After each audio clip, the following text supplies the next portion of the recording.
Welcome to another terrifying tale from Nightmare Alley.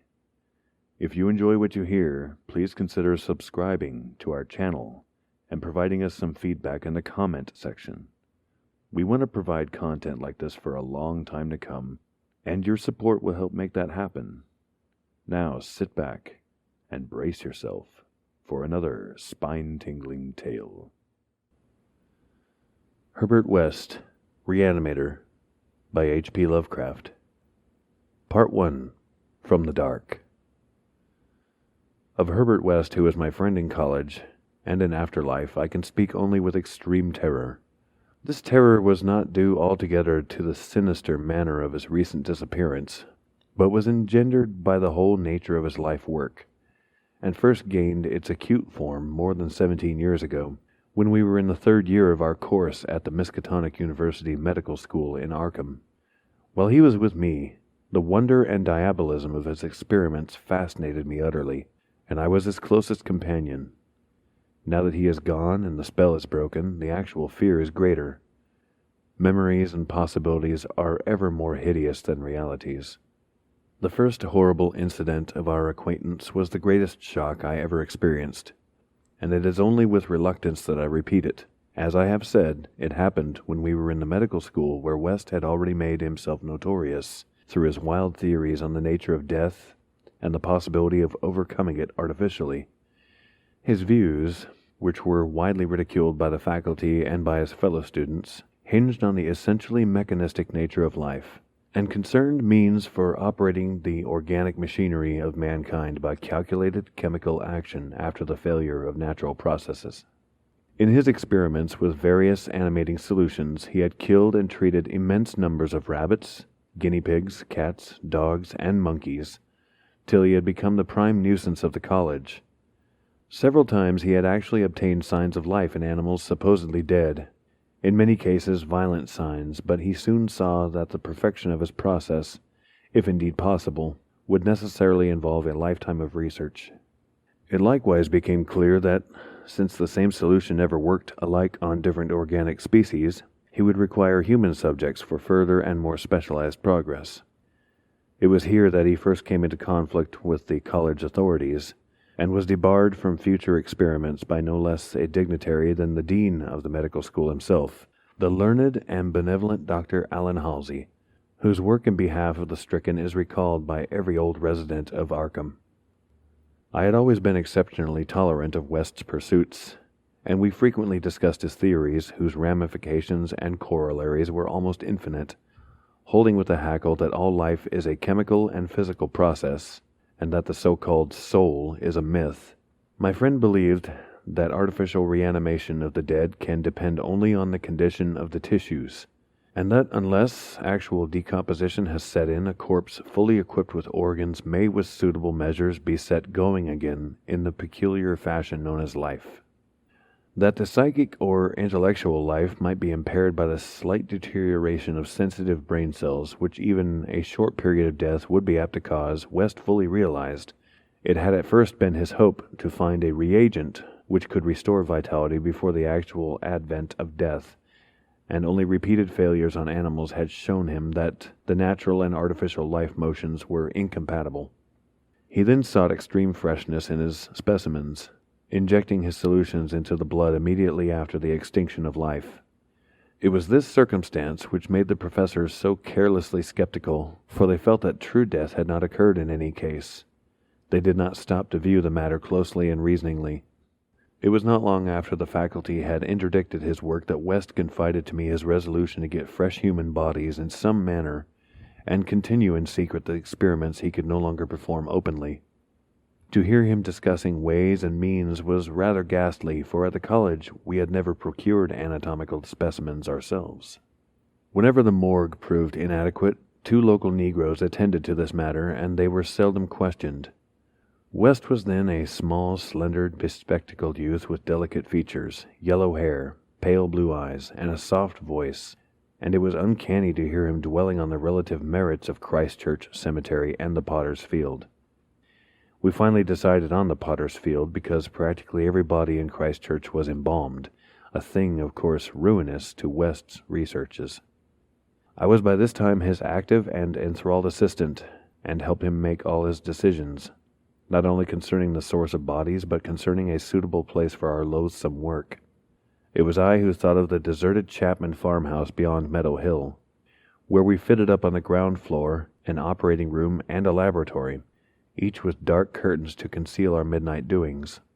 The place was far from any road and in sight of no other house, yet precautions were none the less necessary, since rumors of strange lights, started by chance nocturnal roamers, would soon bring disaster on our enterprise.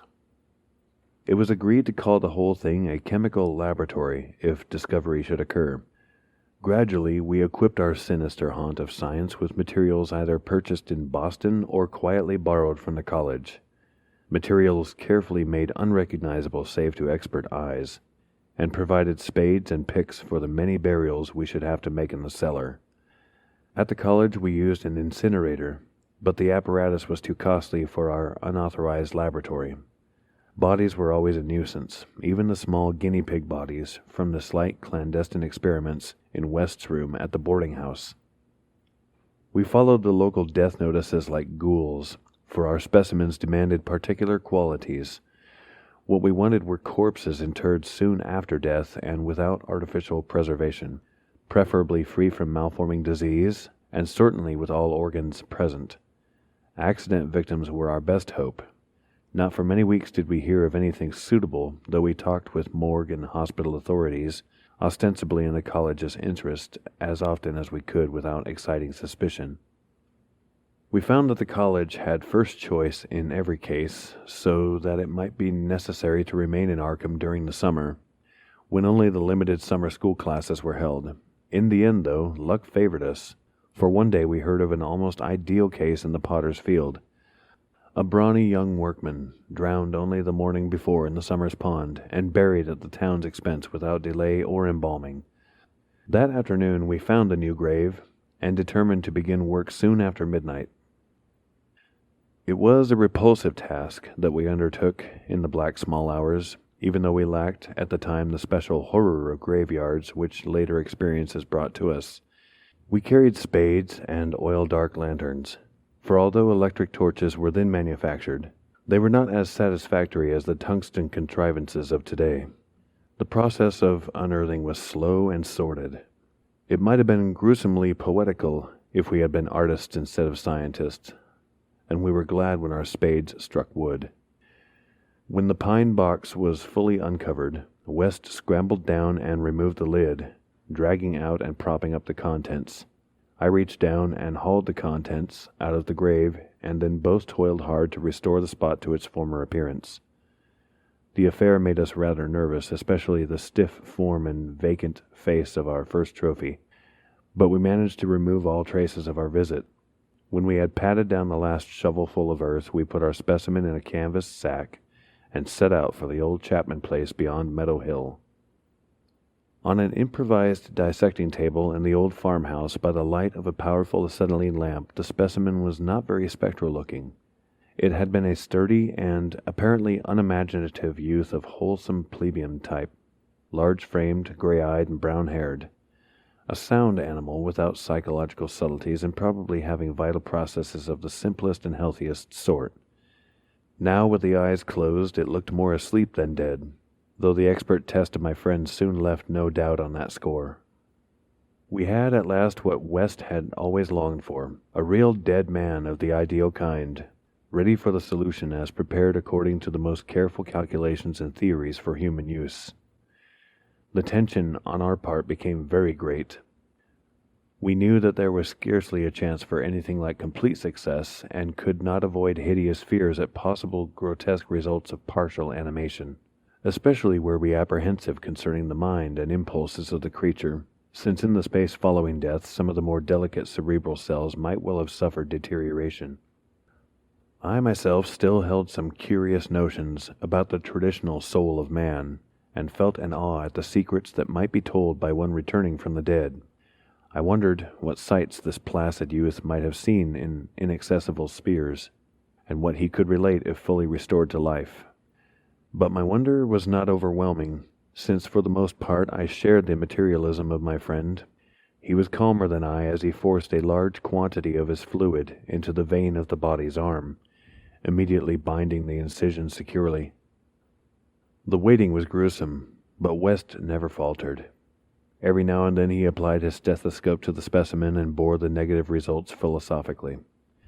After about 3/4 of an hour without the least sign of life, he disappointedly pronounced the solution inadequate, but determined to make the most of his opportunity and try one change in the formula before disposing of his ghastly prize. We had that afternoon dug a grave in the cellar and would have to fill it by dawn, for although we had fixed a lock on the house, we wished to shun even the remotest risk of ghoulish discovery. Besides, the body would not be even approximately fresh the next night. So taking the solitary acetylene lamp into the adjacent laboratory, we left our silent guest on the slab in the dark and bent every energy to the mixing of a new solution, the weighing and measuring supervised by West with an almost fanatical care. The awful event was very sudden and wholly unexpected. I was pouring something from one test tube to another, and West was busy over the alcohol blast lamp which had to answer for a Bunsen burner in this gasless edifice, when from the pitch-black room we had left there burst the most appalling and demoniac succession of cries that either of us have ever heard. Not more unutterable could have been the chaos of hellish sound if the pit itself had opened to release the agony of the damned, for in one inconceivable cacophony was centered all the supernal terror and unnatural despair of animate nature. Human it could not have been. It is not in man to make such sounds. And without a thought of our late employment or its possible discovery, both West and I leaped to the nearest window like stricken animals, overturning tubes, lamp, and retorts, and vaulting madly into the starred abyss of the rural night. I think we screamed ourselves as we stumbled frantically toward the town, though as we reached the outskirts we put on a semblance of restraint, just enough to seem like belated revelers staggering home from a debauch. We did not separate, but managed to get to West's room, where we whispered with the gas up until dawn. By then we had calmed ourselves a little with rational theories and plans for investigation, so that we could sleep through the day, classes being disregarded. But that evening 2 items in the paper, wholly unrelated, made it again impossible for us to sleep. The old deserted Chapman house had inexplicably burned to an amorphous heap of ashes. That we could understand because of the upset lamp. Also an attempt had been made to disturb a new grave in the potter's field, as if by futile and spadeless clawing at the earth. That we could not understand, for we had patted down the mold very carefully. And for 17 years after that, West would look frequently over his shoulder, and complain of fancied footsteps behind him. Now, he has disappeared. Herbert West, Reanimator, by H.P. Lovecraft. Chapter 2, The Plague Demon.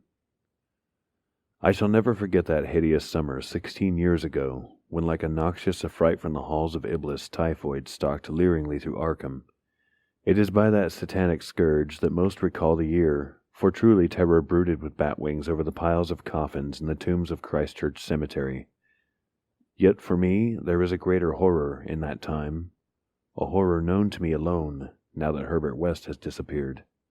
West and I were doing postgraduate work in summer classes at the medical school of Miskatonic University, and my friend had attained a wide notoriety because of his experiments leading toward the revivification of the dead.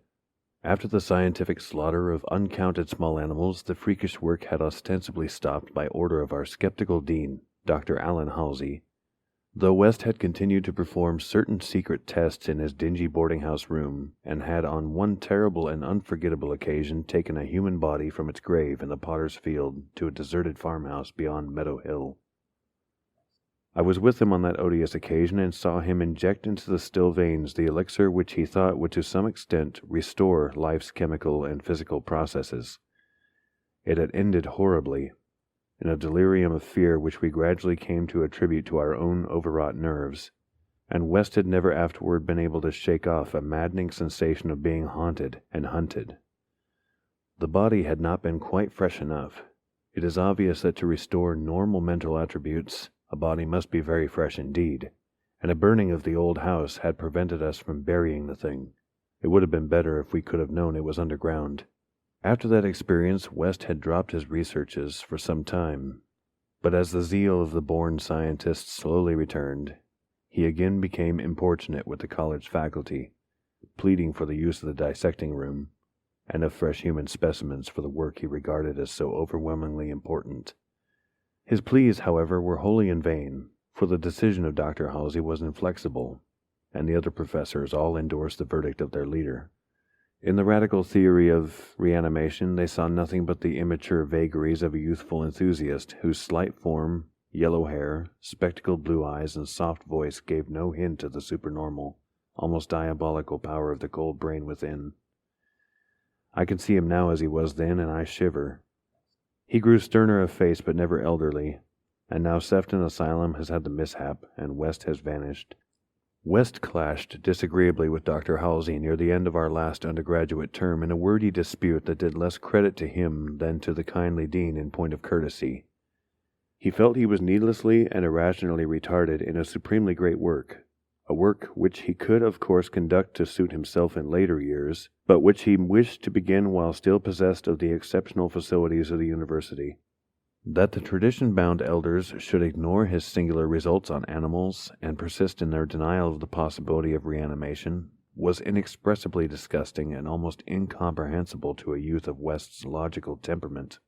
Only greater maturity could help him understand the chronic mental limitations of the professor-doctor type, the product of generations of pathetic puritanism, kindly, conscientious, and sometimes gentle and amiable, yet always narrow, intolerant, custom-ridden, and lacking in perspective. Age has more charity for these incomplete yet high-souled characters, whose worst real vice is timidity, and who are ultimately punished by general ridicule for their intellectual sins. Sins like Ptolemaism, Calvinism, anti-Darwinism, anti-Nietzscheism, and every sort of Sabbatarianism and sumptuary legislation. West, young despite his marvelous scientific acquirements, had scant patience with good Dr. Halsey and his erudite colleagues, and nursed an increasing resentment, coupled with a desire to prove his theories to these obtuse worthies in some striking and dramatic fashion. Like most youths, he indulged in elaborate daydreams of revenge, triumph, and final, magnanimous forgiveness. And then had come the scourge, grinning and lethal, from the nightmare caverns of Tartarus. West and I had graduated about the time of its beginning, but had remained for additional work at the summer school, so that we were in Arkham when it broke with full demoniac fury upon the town. Though not as yet licensed physicians, we now had our degrees and were pressed frantically into public service as the numbers of the stricken grew. The situation was almost past management, and deaths ensued too frequently for the local undertakers fully to handle. Burials without embalming were made in rapid succession, and even the Christchurch Cemetery receiving tomb was crammed with coffins of the unembalmed dead. This circumstance was not without effect on West, who thought often of the irony of the situation. So many fresh specimens, yet none for his persecuted researches. We were frightfully overworked, and the terrific mental and nervous strain made my friend brood morbidly. But West's gentle enemies were no less harassed with prostrating duties. College had all but closed, and every doctor of the medical faculty was helping to fight the typhoid plague. Dr. Halsey in particular had distinguished himself in sacrificing service, applying his extreme skill with wholehearted energy to cases which many others shunned because of danger or apparent hopelessness. Before a month was over, the fearless dean had become a popular hero, though he seemed unconscious of his fame as he struggled to keep from collapsing with physical fatigue and nervous exhaustion. West could not withhold admiration for the fortitude of his foe, but because of this was even more determined to prove to him the truth of his amazing doctrines. Taking advantage of the disorganization of both college work and municipal health regulations, he managed to get a recently deceased body smuggled into the university dissecting room one night, and in my presence injected a new modification of his solution. The thing actually opened its eyes, but only stared at the ceiling with a look of soul-petrifying horror before collapsing into an inertness from which nothing could rouse it. West said it was not fresh enough. The hot summer air does not favor corpses. That time we were almost caught before we incinerated the thing, and West doubted the advisability of repeating his daring misuse of the college laboratory. The peak of the epidemic was reached in August. West and I were almost dead, and Dr. Halsey did die on the 14th. The students all attended the hasty funeral on the 15th and bought an impressive wreath, though the latter was quite overshadowed by the tributes sent by wealthy Arkham citizens and by the municipality itself. It was almost a public affair, for the dean had surely been a public benefactor. After the entombment, we were all somewhat depressed and spent the afternoon at the bar of the commercial house, where West, though shaken by the death of his chief opponent, chilled the rest of us with references to his notorious theories. Most of the students went home, or to various duties, as the evening advanced, but West persuaded me to aid him in making a night of it. West's landlady saw us arrive at his room about 2 a.m, with a third man between us, and told her husband that we had all evidently dined and wined rather well. Apparently this acidulous matron was right, for about 3 a.m. the whole house was aroused by cries coming from West's room, where when they broke down the door they found the two of us unconscious on the blood-stained carpet, beaten, scratched, and mauled, and with the broken remnants of West's bottles and instruments all around us. Only an open window told what had become of our assailant, and many wondered how he himself had fared after the terrific leap from the second story to the lawn which he must have made. There were some strange garments in the room, but West, upon regaining consciousness, said they did not belong to the stranger, but were specimens collected for bacteriological analysis in the course of investigations on the transmission of germ diseases. He ordered them burnt as soon as possible in the capacious fireplace. To the police we had both declared ignorance of our late companion's identity. He was, West nervously said, a congenial stranger whom they had met at some downtown bar of uncertain location. We had all been rather jovial, and West and I did not wish to have our pugnacious companion hunted down. That same night saw the beginning of the second Arkham horror, the horror that to me eclipsed the plague itself. Christchurch Cemetery was the scene of a terrible killing, a watchman having been clawed to death in a manner not only too hideous for description, but raising a doubt as to the human agency of the deed. The victim had been seen alive considerably after midnight. The dawn revealed the unutterable thing. The manager of a circus at the neighboring town of Bolton was questioned, but he swore that no beast had at any time escaped from its cage. Those who found the body noted a trail of blood leading to the receiving tomb, where a small pool of red lay on the concrete just outside the gate. A fainter trail led away toward the woods, but it soon gave out. The next night, devils danced on the roofs of Arkham, and unnatural madness howled in the wind. Through the fevered town had crept a curse which some had said was greater than the plague, which some whispered was the embodied demon soul of the plague itself. 8 houses were entered by a nameless thing which strewed red death in its wake. In all, 17 maimed and shapeless remnants of bodies were left behind by the voiceless sadistic monster that crept abroad. A few persons had seen it in the dark, and said it was white and like a malformed ape or anthropomorphic fiend. It had not left behind quite all that it had attacked, for sometimes it had been hungry. The number it had killed was 14. 3 of the bodies had been in stricken homes and had not been alive. On the third night, frantic bands of searchers, led by the police, captured it in a house on Crane Street near the Miskatonic campus. They had organized the quest with care, keeping in touch by means of volunteer telephone stations, and when someone in the college district had reported hearing a scratching at a shuttered window, the net was quickly spread. On account of the general alarm and precautions, there were only 2 more victims, and the capture was effected without major casualties. The thing was finally stopped by a bullet, though not a fatal one, and was rushed to the local hospital amidst universal excitement and loathing. For it had been a man. This much was clear despite the nauseous eyes, the voiceless simianism, and the demoniac savagery. They dressed its wound and carted it to the asylum at Sefton, where it beat its head against the walls of a padded cell for 16 years, until the recent mishap, when it escaped under circumstances that few like to mention. What had most disgusted the searchers of Arkham was the thing they noticed when the monster's face was cleaned, the mocking, unbelievable resemblance to a learned and self-sacrificing martyr who had been entombed but 3 days before, the late Dr. Allen Halsey, public benefactor and dean of the medical school of Miskatonic University. To the vanished Herbert West and to me, the disgust and horror were supreme. I shudder tonight as I think of it. Shudder even more than I did that morning when West muttered through his bandages, "Damn it, it wasn't quite fresh enough." Herbert West, Reanimator, by H.P. Lovecraft. Chapter 3, 6 Shots by Midnight. It is uncommon to fire all 6 shots of a revolver with great suddenness when one would probably be sufficient.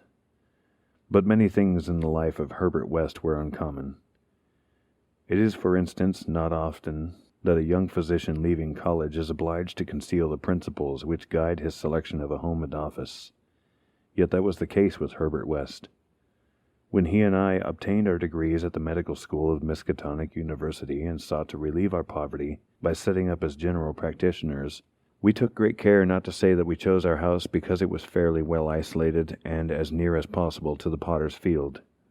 Reticence such as this is seldom without a cause, nor indeed was ours, for our requirements were those resulting from a life work distinctly unpopular.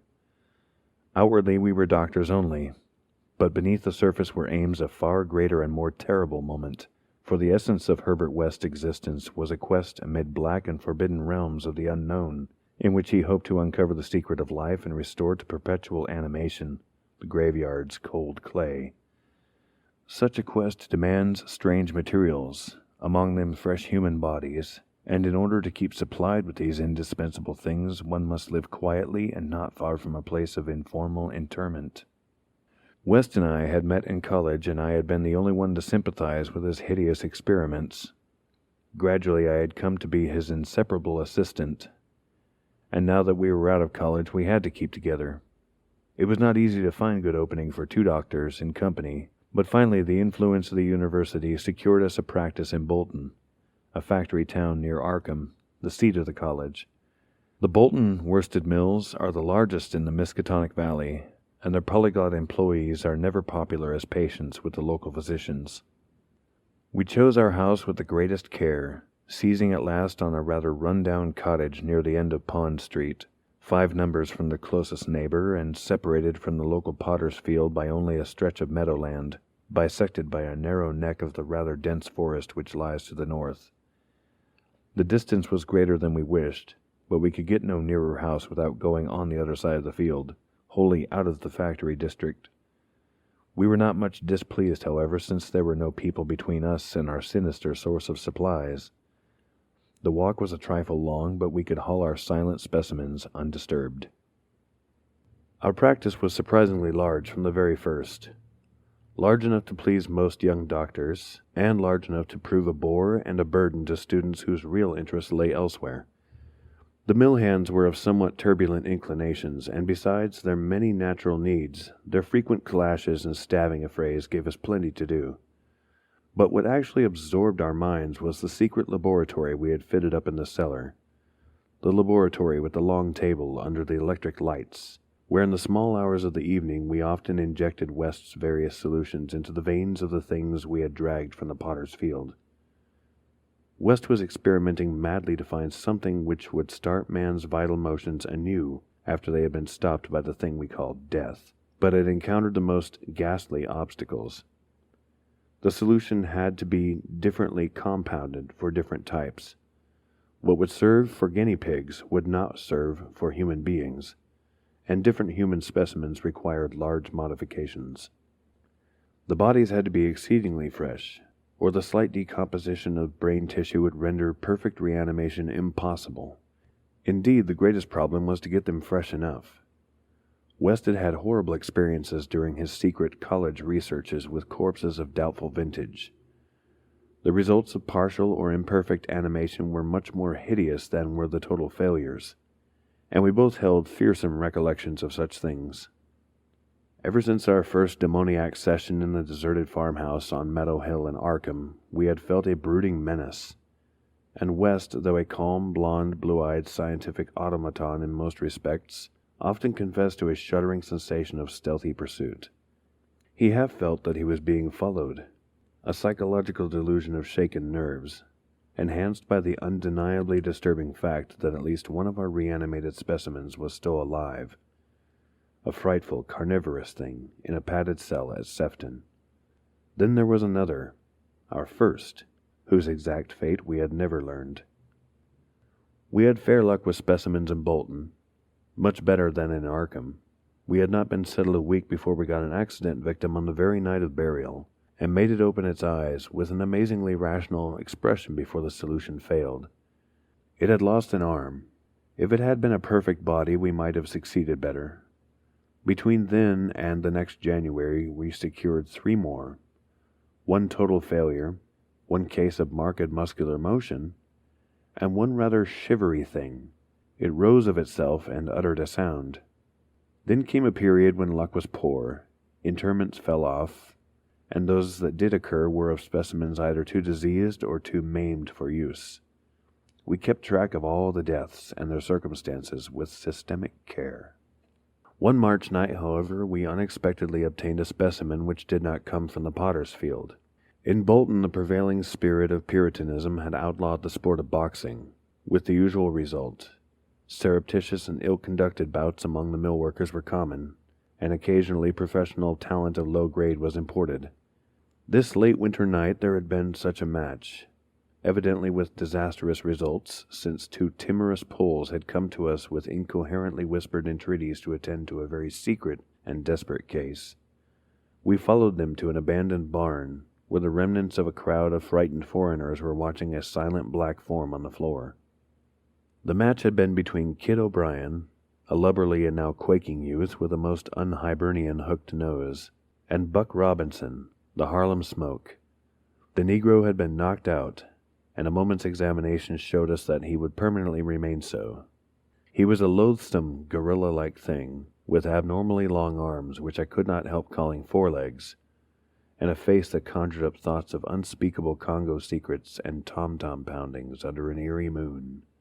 The body must have looked even worse in life, but the world holds many ugly things.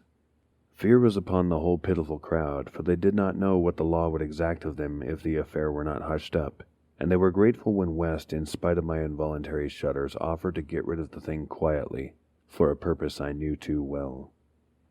There was bright moonlight over the snowless landscape, but we dressed the thing and carried it home between us through the deserted streets and meadows, as we had carried a similar thing one horrible night in Arkham. We approached the house from the field in the rear, took the specimen in the back door and down the cellar stairs, and prepared it for the usual experiment. Our fear of the police was absurdly great, though we had timed our trip to avoid the solitary patrolman of that section. The result was wearily anticlimactic. Ghastly as our prize appeared, it was wholly unresponsive to every solution we injected in its black arm. Solutions prepared from experience with white specimens only.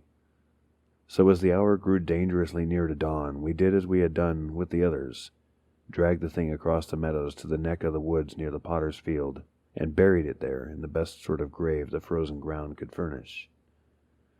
The grave was not very deep, but fully as good as that of the previous specimen, the thing which had risen of itself and uttered a sound.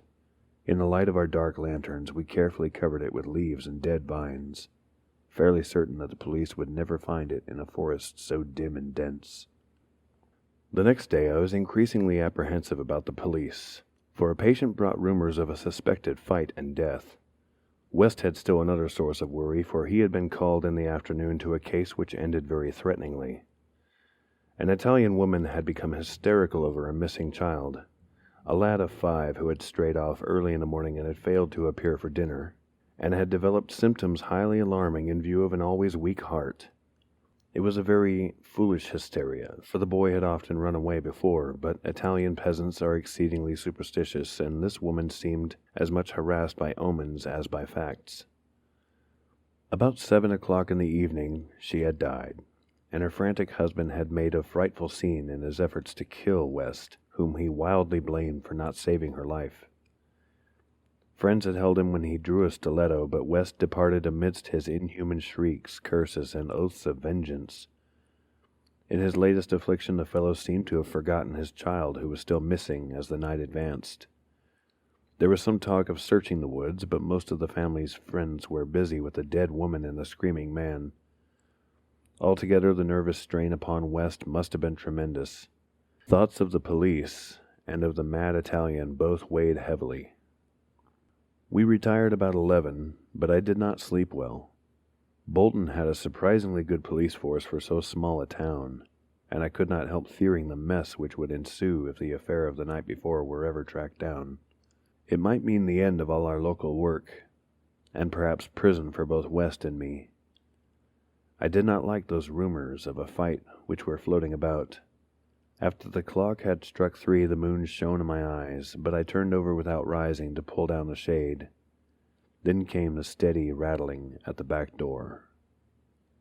I lay still and somewhat dazed, but before long heard West rap on my door. He was clad in a dressing gown and slippers, and had in his hands a revolver and an electric flashlight. From the revolver, I knew that he was thinking more of the crazed Italian than of the police. "We'd better both go," he whispered. "It wouldn't do not to answer it anyway, and it may be a patient. It would be like one of those fools to try the back door." So we both went down the stairs on tiptoe, with a fear partly justified and partly that which comes only from the soul of the weird small hours. The rattling continued, growing somewhat louder. When we reached the door, I cautiously unbolted it and threw it open, and as the moon streamed revealingly down on the form silhouetted there, West did a peculiar thing.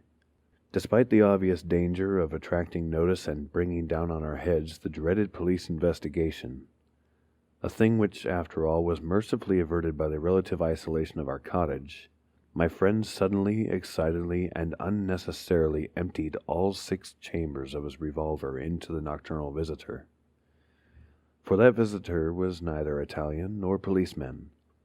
Looming hideously against the spectral moon was a gigantic misshapen thing not to be imagined save in nightmares.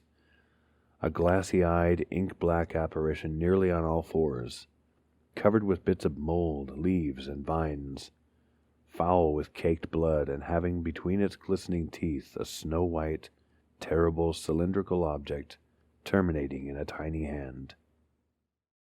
Herbert West, Reanimator, by H.P. Lovecraft. Chapter 4. The Scream of the Dead.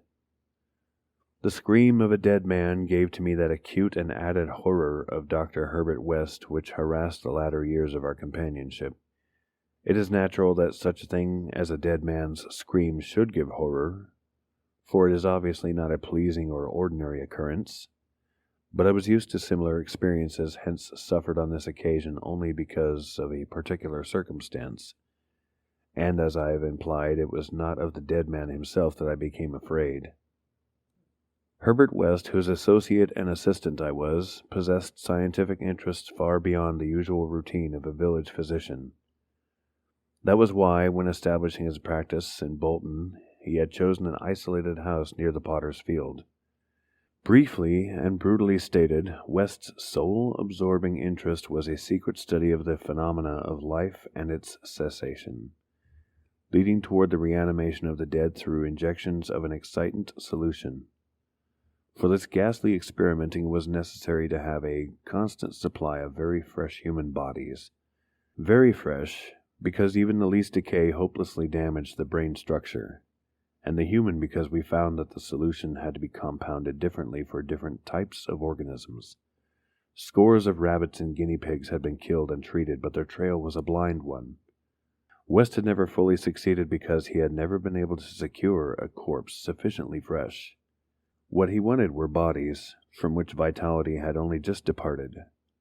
Bodies with every cell intact and capable of receiving again the impulse toward that mode of motion called life. There was hope that this second and artificial life might be made perpetual by repetitions of the injection, but we had learned that an ordinary natural life would not respond to the action.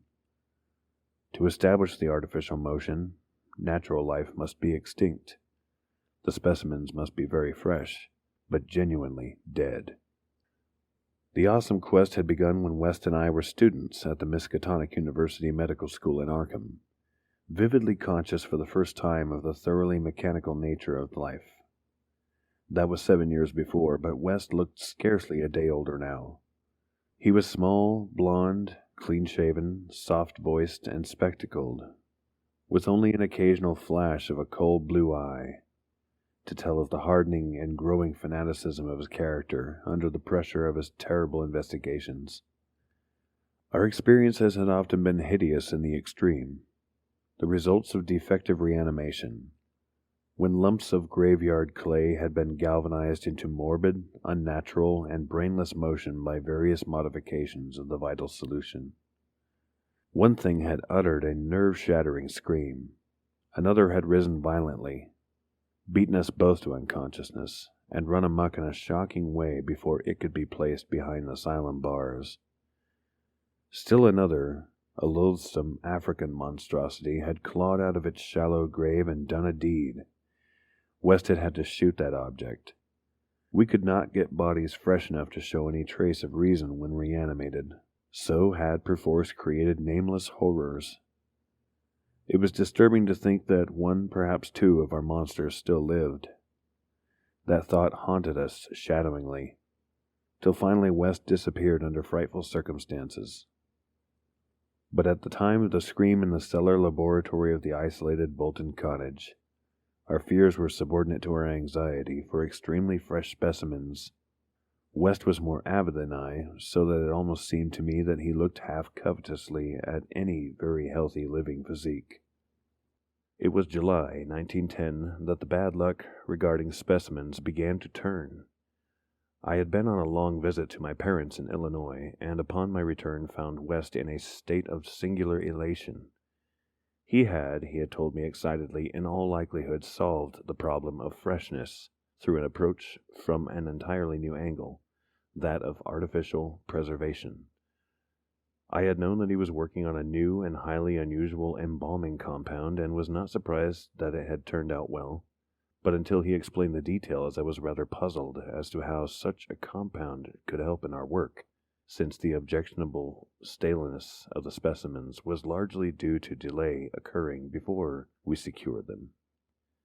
This, I now saw, West had clearly recognized, creating his embalming compound for future rather than immediate use, and trusting to fate to supply again some very recent and unburied corpse, as it had years before when we obtained the Negro killed in the Bolton prize fight. At last fate had been kind, so that on this occasion there lay in the secret cellar laboratory a corpse whose decay could not by any possibility have begun. What would happen on reanimation, and whether we could hope for a revival of mind and reason, West did not venture to predict. The experiment would be a landmark in our studies, and he had saved the new body for my return so that both might share the spectacle in accustomed fashion. West told me how he had obtained the specimen. It had been a vigorous man, a well-dressed stranger just off the train on his way to transact some business with the Bolton worsted mills. The walk through the town had been long, and by the time the traveler paused at our cottage to ask the way to the factories, his heart had become greatly overtaxed. He had refused a stimulant, and had suddenly dropped dead only a moment later. The body, as might be expected, seemed to West a heaven-sent gift. In his brief conversation, the stranger had made it clear that he was unknown in Bolton, and a search of his pockets subsequently revealed him to be one Robert Leavitt of St. Louis, apparently without a family to make instant inquiries about his disappearance. If this man could not be restored to life, no one would know of our experiment. We buried our materials in a dense strip of woods between the house and the potter's field. If, on the other hand, he could be restored, our fame would be brilliantly and perpetually established. So without delay, West had injected into the body's wrist the compound which would hold it fresh for use after my arrival. The matter of the presumably weak heart, which to my mind imperiled the success of our experiment, did not appear to trouble West extensively. He hoped at last to obtain what he had never obtained before, a rekindled spark of reason and perhaps a normal, living creature. So on the night of July 18th, 1910, Herbert West and I stood in the cellar laboratory and gazed at a white, silent figure beneath the dazzling arc light. The embalming compound had worked uncannily well, for as I stared fascinatedly at the sturdy frame, which had lain 2 weeks without stiffening, I was moved to seek West's assurance that the thing was really dead. This assurance he gave readily enough. reminding me that the reanimating solution was never used without careful tests as to life, since it could have no effect if any of the original vitality were present. As West proceeded to take preliminary steps, I was impressed by the vast intricacy of the new equipment, an intricacy so vast that he could trust no hand less delicate than his own. Forbidding me to touch the body, he first injected a drug in the wrist just beside the place his needle had punctured when injecting the embalming compound. This, he said, was to neutralize the compound and release the system to a normal relaxation, so that the reanimating solution might freely work when injected. Slightly later, when a change and a gentle tremor seemed to affect the dead limbs, West stuffed a pillow-like object violently over the twitching face, not withdrawing it until the corpse appeared quiet and ready for our attempt at reanimation.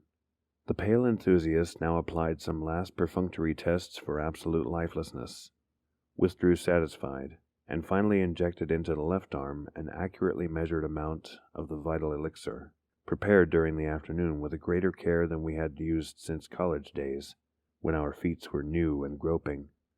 I cannot express the wild, breathless suspense with which we waited for results on this first really fresh specimen, the first we could reasonably expect to open its lips in rational speech, perhaps to tell of what it had seen beyond the unfathomable abyss. West was a materialist, believing in no soul and attributing all the workings of consciousness to bodily phenomena. Consequently, he looked for no revelation of hideous secrets from gulfs and caverns beyond death's barrier.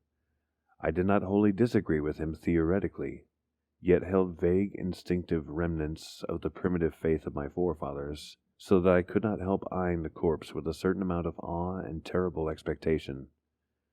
Besides, I could not extract from my memory that hideous, inhuman shriek we heard on the night we tried our first experiment in the deserted farmhouse at Arkham.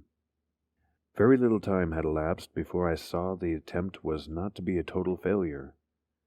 A touch of color came to cheeks hitherto chalk white and spread out under the curiously ample stubble of sandy beard.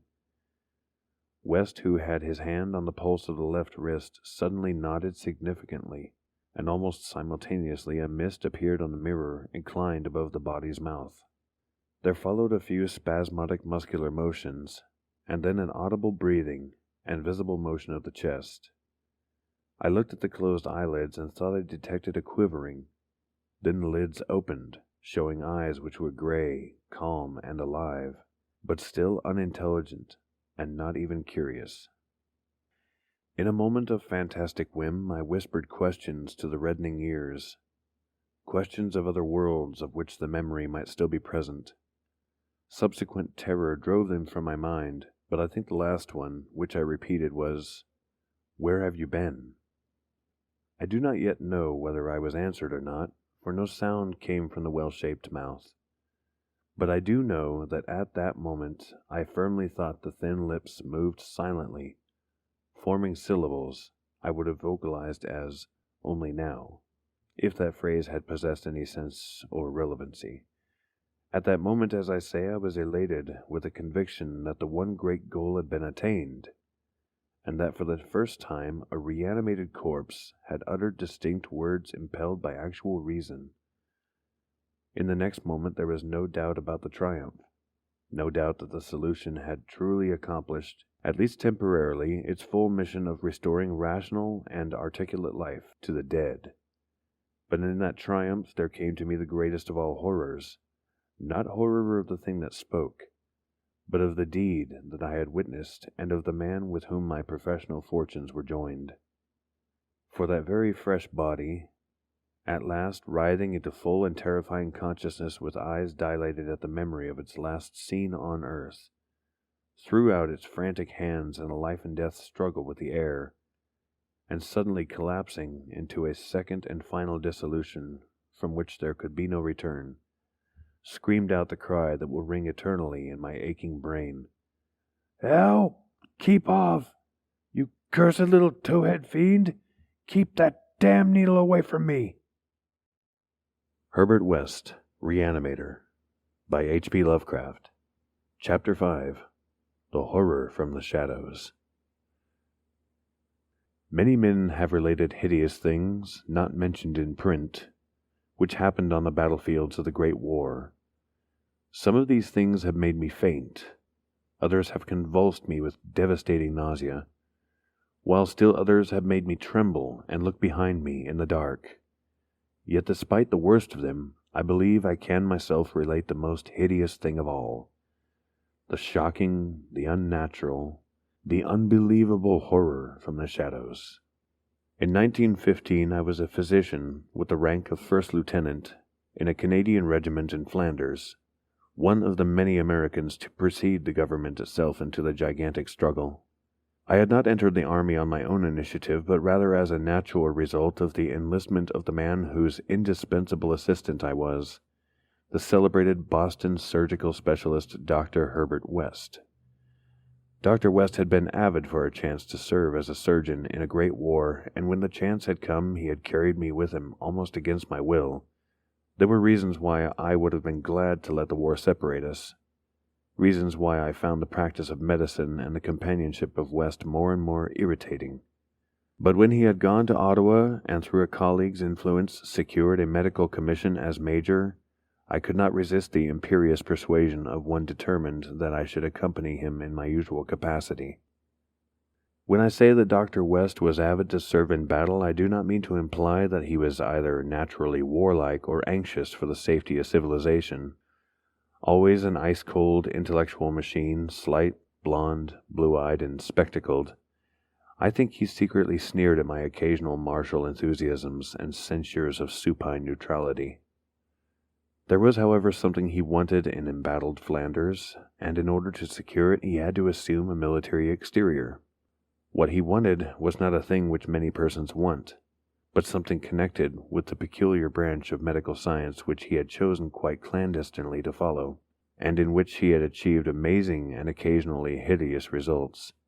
It was, in fact, nothing more or less than an abundant supply of freshly killed men in every stage of dismemberment. Herbert West needed fresh bodies because his life work was the reanimation of the dead.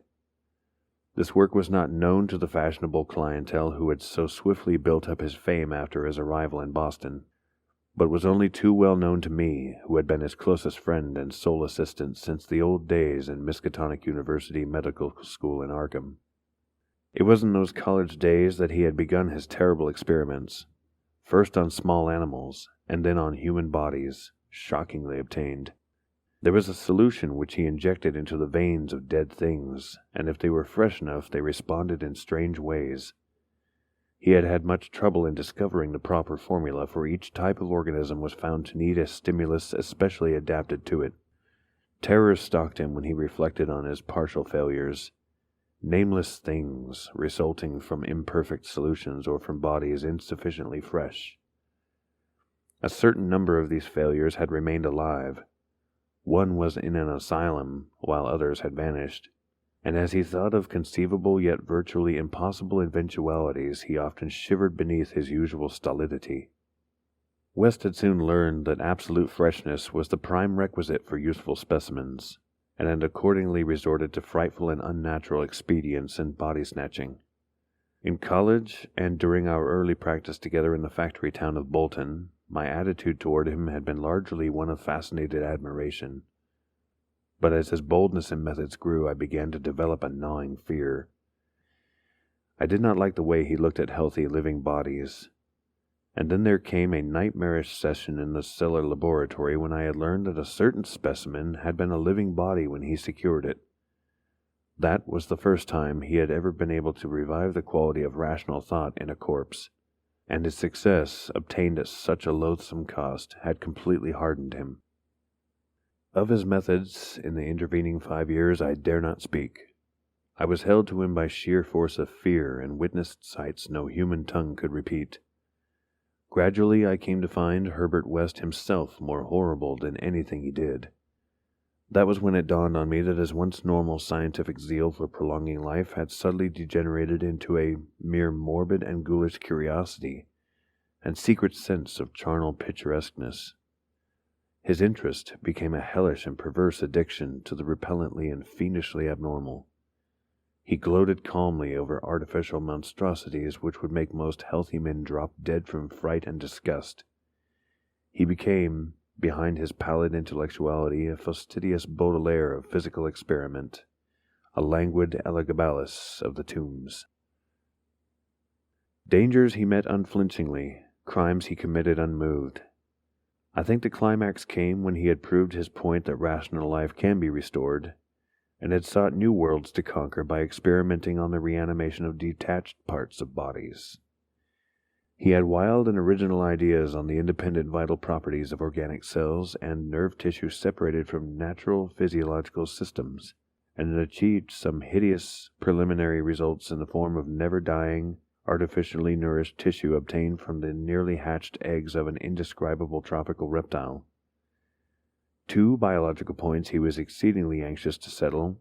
First, whether any amount of consciousness and rational action be possible without the brain, proceeding from the spinal cord and various nerve centers, and second, whether any kind of ethereal, intangible relation distinct from the material cells may exist to link the surgically separated parts of what has previously been a single living organism. All this research work required a prodigious supply of freshly slaughtered human flesh, and that was why Herbert West had entered the Great War.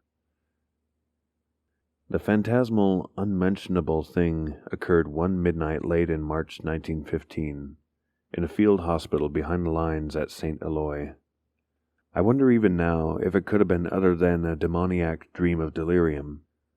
West had a private laboratory in an east room of the barn-like temporary edifice, assigned him on his plea that he was devising new and radical methods for the treatment of hitherto hopeless cases of maiming. There he worked like a butcher in the midst of his gory wares. I could never get used to the levity with which he had handled and classified certain things. At times he actually did perform marvels of surgery for the soldiers. But his chief delights were of a less public and philanthropic kind, requiring many explanations of sounds which seemed peculiar even amidst that babel of the damned. Among these sounds were frequent revolver shots, surely not uncommon on a battlefield, but distinctly uncommon in a hospital. Dr. West's reanimated specimens were not meant for long existence or a large audience. Besides human tissue, West employed much of the reptile embryo tissue which he had cultivated with such singular results. It was better than human material for maintaining life in organless fragments, and that was now my friend's chief duty.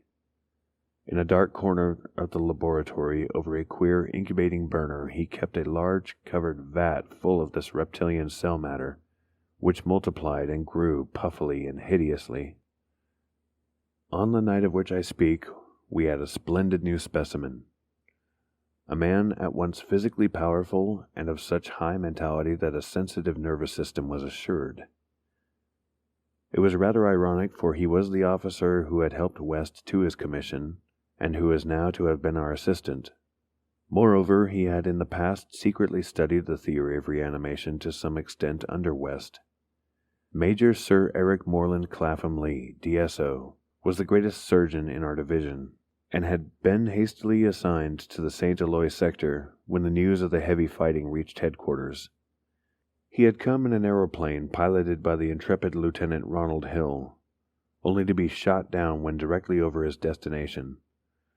The fall had been spectacular and awful. Hill was unrecognizable afterward, but the wreck yielded up the great surgeon in a nearly decapitated but otherwise intact condition. West had greedily seized the lifeless thing which had once been his friend and fellow scholar, and I shuddered when he finished severing the head, placed it in his hellish vat of pulpy reptile tissue to preserve it for future experiments, and proceeded to treat the decapitated body on the operating table. He injected new blood, joined certain veins, arteries, and nerves at the headless neck, and closed the ghastly aperture with engrafted skin from an unidentified specimen which had borne an officer's uniform. I knew what he wanted, to see if this highly organized body could exhibit, without its head, any of the signs of mental life which had distinguished Sir Eric Moreland Clapham Lee. Once a student of reanimation, this silent trunk was now gruesomely called upon to exemplify it. I can still see Herbert West under the sinister electric light as he injected his reanimating solution into the arm of the headless body. The scene I cannot describe. I should faint if I tried it, for there is madness in a room full of classified charnel things, with blood and lesser human debris almost ankle-deep on the slimy floor, and with hideous reptilian abnormalities sprouting, bubbling, and baking over a winking, bluish-green specter of a dim flame in a far corner of dark shadows.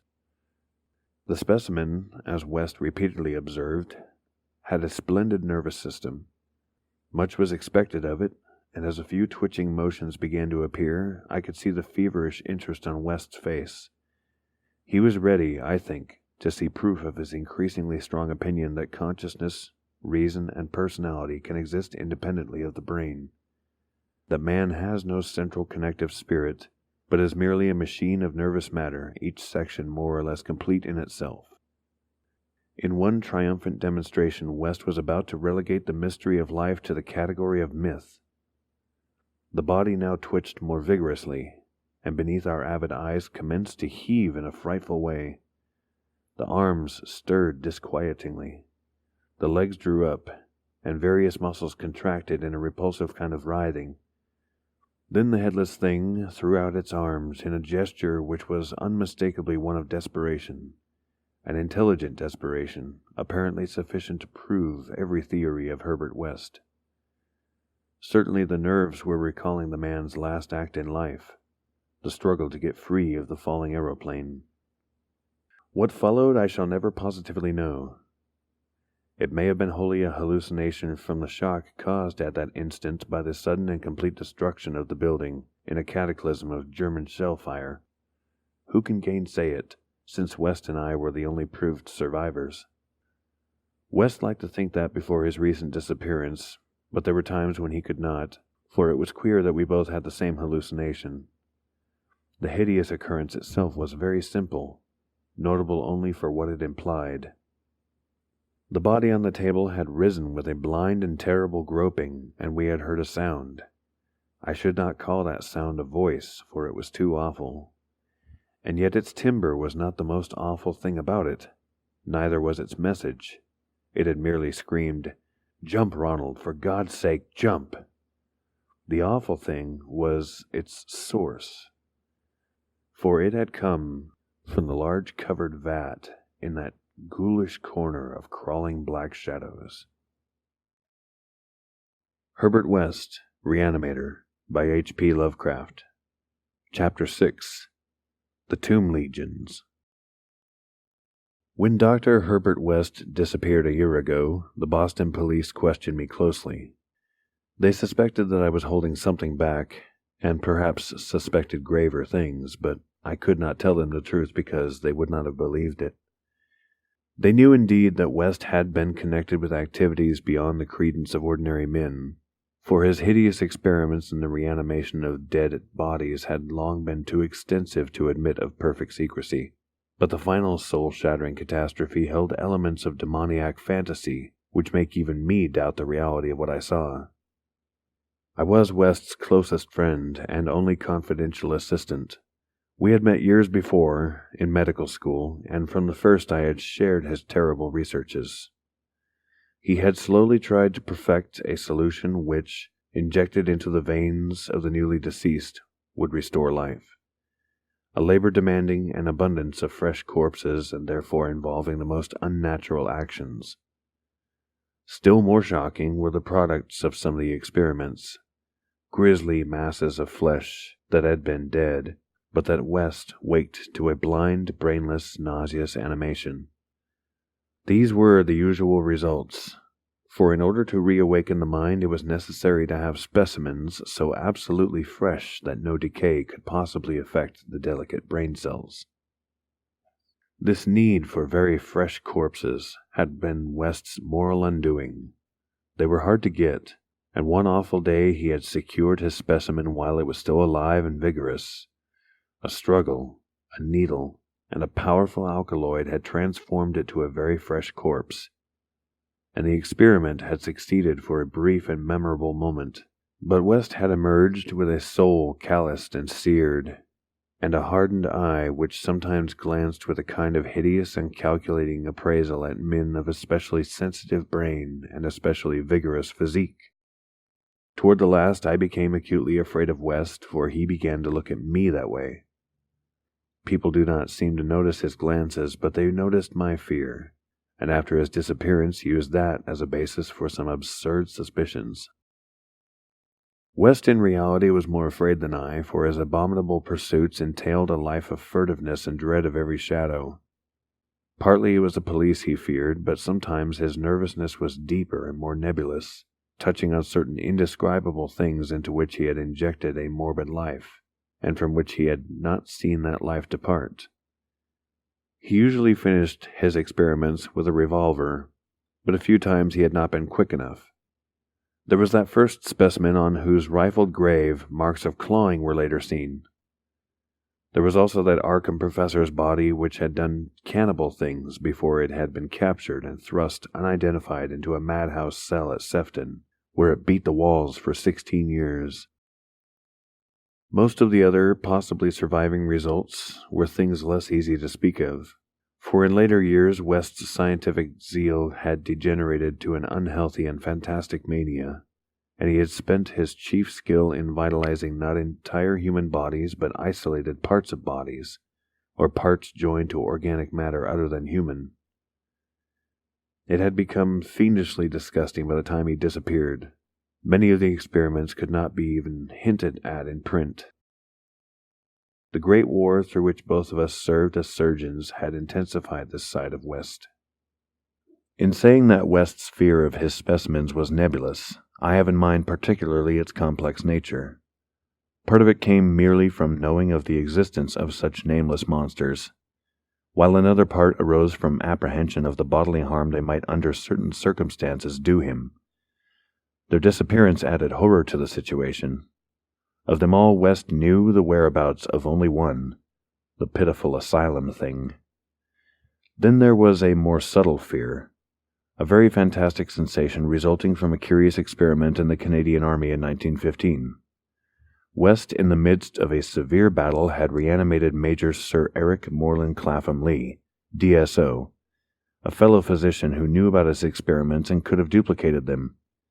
The head had been removed so that the possibilities of quasi-intelligent life in the trunk might be investigated.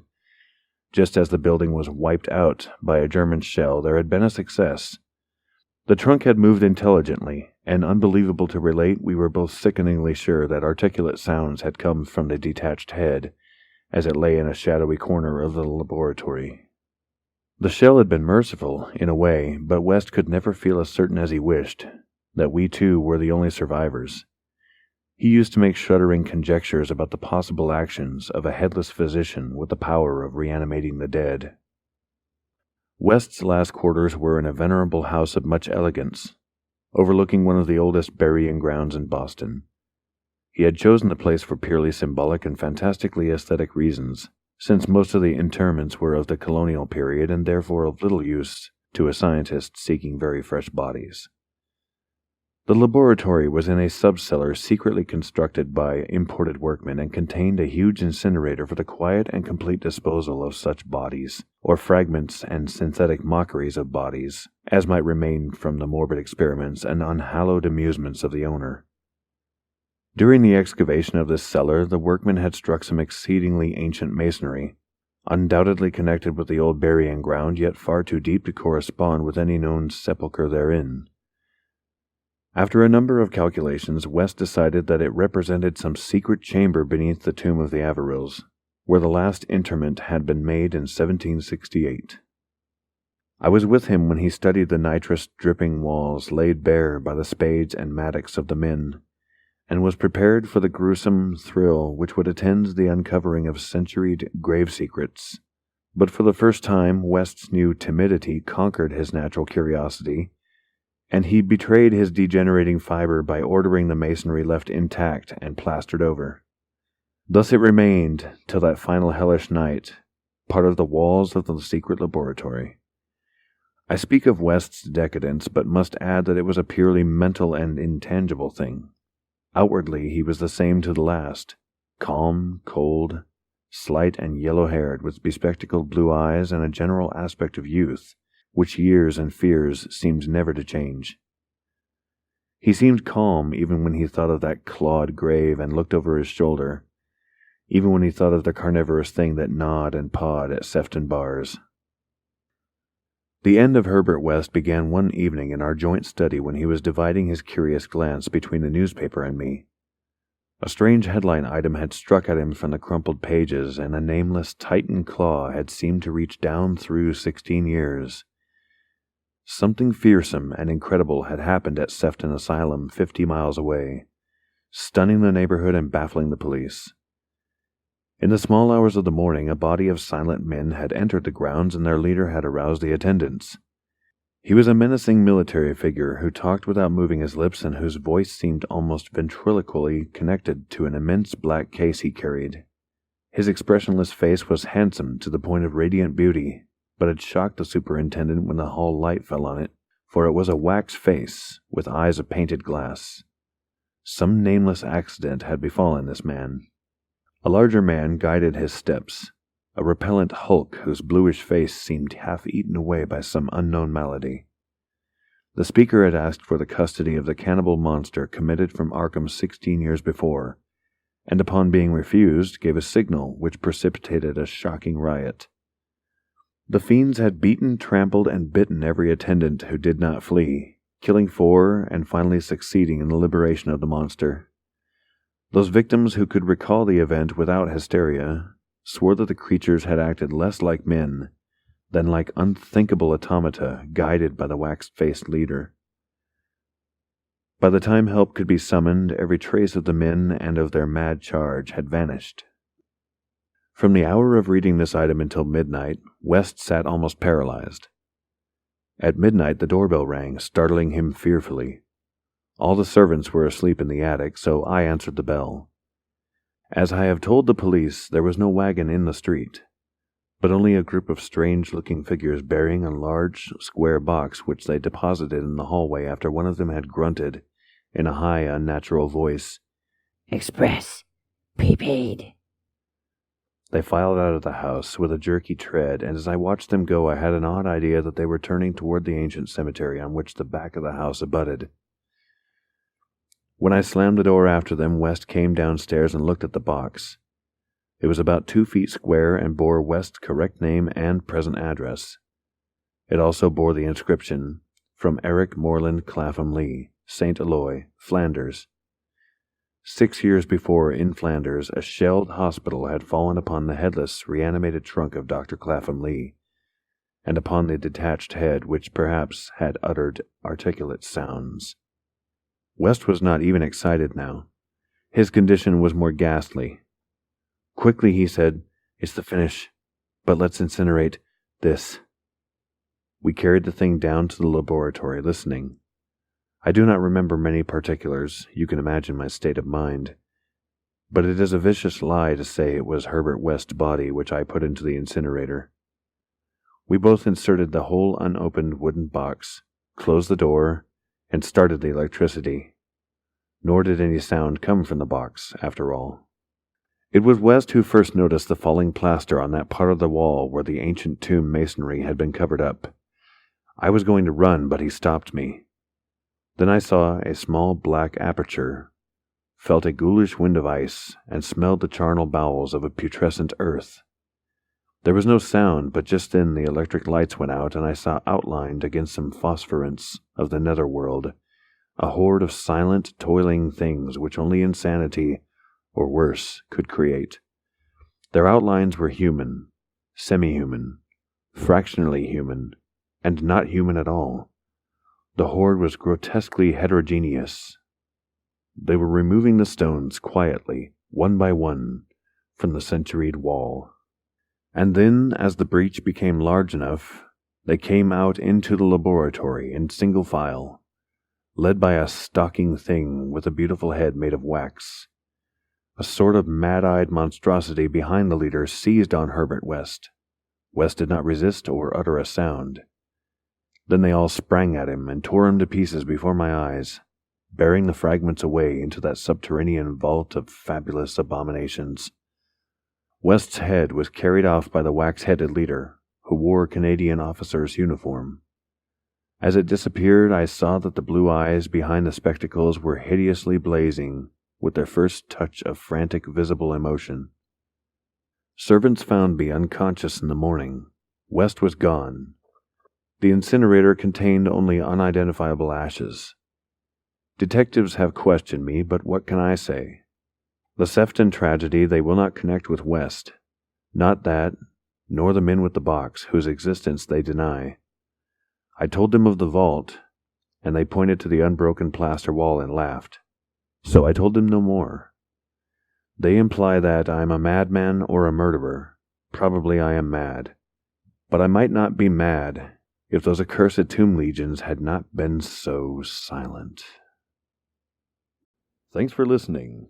If you like what you heard, please subscribe to the channel, like the video, and click the notification bell to receive updates on upcoming videos. It's listeners like you that make what we do possible.